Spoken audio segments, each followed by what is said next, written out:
Hailing from Londonderry, Northern Ireland, is what many would consider the gold at the end of the rainbow. From his debut single Gold that he released in 2014, then came a major record label deal, working alongside names like Lewis Capaldi, Niall Horan, Tom Odell, hitting #1 in Czech Republic, gold-selling success across Europe, being shared by Jennifer Aniston online, the list goes on, to refinding his passion for storytelling and delivering an authenticity you do not hear every day. Celebrating his latest EP tomorrow and the upcoming tour, it is my pleasure to now go backstage on the Very Irish playlist with JC Stewart. How you doing, man? I'm good. How are you doing? I'm feeling fantastic. I'm so excited to get to this because I feel like you're just a wonderful font of information, and I can already tell the vibes are good. So look, let's just get right into it. One thing we do here on the show is, as I said, we're backstage.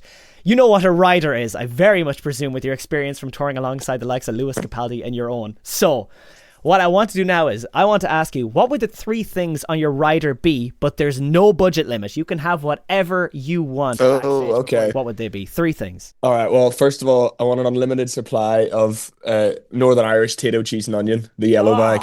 It's quite important. And look, I'm nothing against the red Tayto cheese and onion from the south. Nothing against it. I'm just saying the north has it better. And that's just a fact. I don't make the rules. I'll do that. We would do, what else would we do? We'd have also some Northern Irish tea. Again, I'm going to offend a lot of people with this. Punjana tea is, in my opinion, #1. It does beat Barry's. Oh, wow. Oh, wow. It does. Okay. It does. I like Barry's. I'm not nothing wrong, but Punjana is a very special tea. And then what else? All right, then we do a bottle of tequila. Just to get ready for stage. I think that would be the move. Yeah. Exactly. A bit of liquid confidence, as this. I mean, geez, you must have been playing in front of absolutely massive numbers in your time. I mean, is there any particular moment that sticks out in your head before going out to perform in front of so many people? I mean, I've been very lucky to play in some mad places. I mean, I supported Snow Patrol a few years ago and got to play at, like the Ziggo Dome in Amsterdam, and I remember that was a pretty special gig. I played in Miami at a big festival there a few years ago. I think it was 45,000 people. I walked on stage too. That was terrifying, to be honest. Yeah. And then, well, honestly, my own show at Ulster Hall in Belfast maybe 2 years ago. That was, sold out, 1,200 people. That was pretty special. So I think that's the best one. Oh, fantastic. God, yeah. And now a bottle of tequila, maybe another one, just to kind of take it. Sounds crazy. Well, look, you did have such an incredible start. I hope you don't mind. We'll just go right back to the start, because I feel like the EP tomorrow is so tied to kind of where it all started and where you are now. So, taking us back to 2014 and only, 3 to 4 years later being signed by major record labels and stuff, a lot was happening, what seemed to be very quickly and very early on in your life as well. If you can kind of take us through that experience from your side.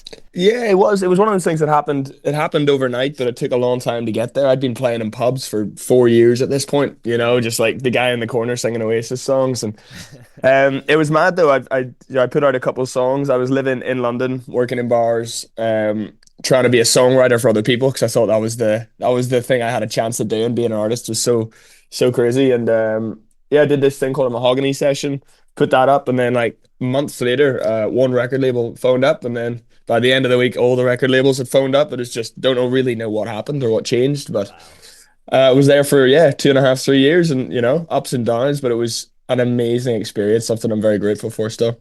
Exactly that. It had its run, and then you just had this moment where you're like, do you know what, this isn't really for me. And it must have been quite a revelation to experience when you're in the thick of it. It is. I mean, look, the way these things work is they kind of they want you to do whatever it's going to take to make money, essentially. So what their version of that for me was, they wanted me to jump on lots of dance music and be the singer on loads of dance features, which I've met some of my best friends in the world doing that stuff, and some stuff that I really like, but it didn't really feel like me. And then after a while I went, you know what? I'm all right. Don't worry about it. I'm not going to do this anymore. And then I had to go refine what I wanted to sound like musically and come back, and it took a minute, but I'm very glad that it did. And here we are. 2 years in the making, and we finally get our hands on tomorrow. I mean, from BT45, I mean, Hey Babe, I'm a Mess, I'm Sorry was kind of your return to the scene. Yeah. And it's a different sound, and I can only imagine, I put myself in your shoes thinking, God, people knew me 2 years ago and this was my sound, and now I'm coming back with this. What are you thinking as you're releasing this song? It's pretty hard. You just try and not think anything about it. It sounds weird, but I just, I finished it before I started releasing it, which sounds weird, but it's quite rare. Usually you're kind of like teasing it as you go, getting reactions. I went, no, I'm just going to make this and be done with it and put it out. And yeah, people really seem to like it. And, it's the shows have been bigger than ever and people are singing along. And it's all the stuff that I wanted to happen years ago that didn't really. And yeah, it's very exciting. It's so cool, man. It's absolutely brilliant. And I loved the story. I was reading all about how you went through the recording process in the holiday home in Northern Ireland. I mean, it sounded like a blast, man. It sounded so good. It was very good fun. Yeah, I mean, people knocking on the door just seemed to be one big shot after another. It was crazy. What was that experience like? It was hilarious. I mean, I used to live up in Portrush in Northern Ireland. I worked at a Bushmills whiskey distillery for a while. So I spent a lot of my life up there and yeah, it was class. So like I had my friend flew over from America who I was making it with, and I'm like, we're going to the north coast of Ireland for 2 weeks. And we had a great time, and then we had the boys from Two Door Cinema Club came and hung out, and we just literally would go into the water in the morning, go for coffee, write some songs, go for a Guinness, write some songs. It was a really class time. I loved it. Yeah. The dream. I mean, God, what more do you want from life? Really, that's it. And I mean, look, we have the result of this now. It's so, so beautiful. Absolutely love Tomorrow. It was our VIP album of the week when it came out. Oh, amazing. Thank you. But on top of that, I mean, the tour coming up, like you are hungry to get back out here, it seems. You are doing so many gigs. It's so exciting. There's so many things to celebrate. How are you feeling about it? I'm excited. The way I see touring now is it's something that I just really want to do, and I want to go to random places that I've never been before. And I've never done a headline show in Helsinki or Madrid or Barcelona, that's for sure. So why not? And also then doing the whole of Ireland. I've never really played outside of Dublin and Belfast, which is crazy. I've done a couple of shows here and there, but yeah, so I'm very excited. This is the first time I'm playing in Donegal and in Limerick and in all these places. And so I'm quite excited to see how it goes. Yeah. Fantastic. And of course, everybody can get these tickets on IamJacyStewart.com. Ticketmaster, I presume, as well. All of the usual places. I reckon everywhere you can think of. Yeah.